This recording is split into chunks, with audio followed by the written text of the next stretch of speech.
मित्रों, इस संसार में तरह तरह के लोग रहते हैं। कोई कुछ करना चाहता है तो कोई कुछ और ऐसा करना चाहता है जो सबसे अलग हटकर हो। बहुत से लोग सपना तो बड़ा देखते हैं लेकिन उसको क्रियान्वित करने के लिए करते कुछ भी नहीं। ऐसे लोग जैसा पैदा होते हैं अंत में वैसे ही मर जाते हैं, फिर दोष भाग्य का मानते हैं। पर ऐसा कुछ भी नहीं है जो आज के दौर के हिसाब से हो न सके। इसलिए जो भी सोचो उसे करने के लिए हमेशा तत्पर रहो, तभी तुम सफल जीवन जियोगे। वैसे ही जैसे इस कहानी में एक बच्चे ने जो सपना देखा था वह उसी सपने पर अटल रहा, फिर कैसे उसने एक सफल मुकाम बनाया और फिर अपने सपने को कैसे पूरा किया, वही इस कहानी का उद्देश्य है।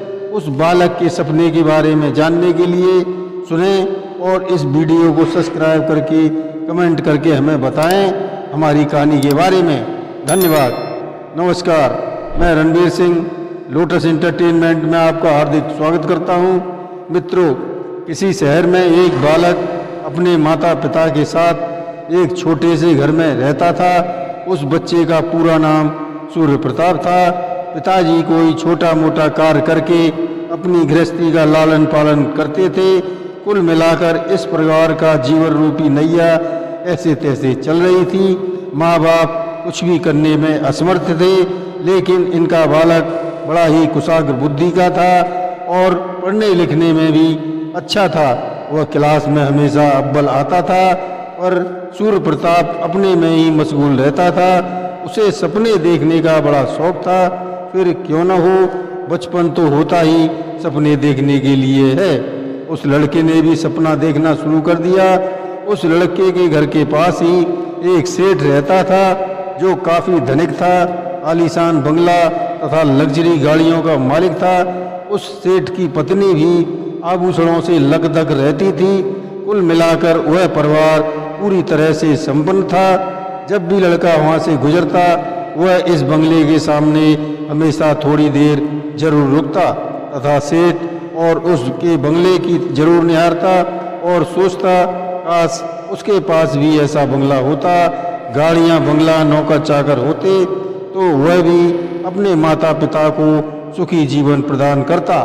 फिर उसने भी ऐसा सपना संजोना शुरू कर दिया और पक्का इरादा कर लिया कि उसे अब ये सेठ जैसा ही बनना है।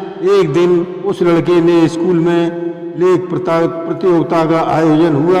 टीचर ने सभी बेंचों के छात्रों से एक लेख लिखने के लिए कहा जिसमें उन्हें बताया था कि बड़ा होकर वे क्या बनना चाहते हैं।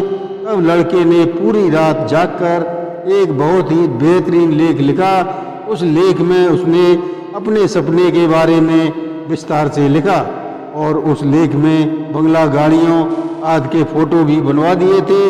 शिक्षक उस लेख के लिए लड़के को 0 मार्क्स देते हैं। जब लड़के ने अपने टीचर से इसकी वजह पूछी तो शिक्षक ने कहा बेहतर होता तुम कोई छोटा मोटा लेख लिखते, क्योंकि जो तुमने लिखा है वह असल जिंदगी में नामुमकिन है। तुम लोगों के पास ऐसा कुछ भी नहीं है, इसलिए ऐसा कुछ भी नहीं हो सकता। मैं तुम्हें दूसरा मौका दे सकता हूँ अगर तुम अपने सपने के बारे में फिर से सोचो तो। लड़का उस कॉपी को लेकर घर गया। फिर उसने काफी सोच विचार करके अगले दिन वो टीचर के पास जाकर बोला, गुरुजी, मैं अपने सपने को बदल नहीं सकता। रात दिन के हिसाब से समय चलता है और इस प्रकार 20 वर्ष गुजर जाते हैं। एक दिन किसी प्रोग्राम में वही टीचर एक नौजवान के भाषण को बड़े गौर से सुन रहा था। भाषण खत्म होने के बाद वह नौजवान मंच से उतरकर नीचे आया और फिर झुककर टीचर के पैर छुए, हाथ जोड़कर अपना परिचय दिया। तो यह वही छोटा लड़का था जिसे टीचर ने लेख प्रतियोगिता में फेल कर दिया था। आज वह एक सफल बिजनेसमैन बन चुका था। उसके पास हर वो चीज मौजूद थी जो उसने अपने लेख में लिखी थी। इसलिए किसी ने कहा है कि कोई जरूरी नहीं कि कोई आदमी जो आपसे बड़ा था, आपसे ज़्यादा समझदार हो। वह आपके सही तरीके से जज कर सकता है। अपने सपने को कभी भी टूटने न दें और न ही इसे बदलने की कोशिश करें।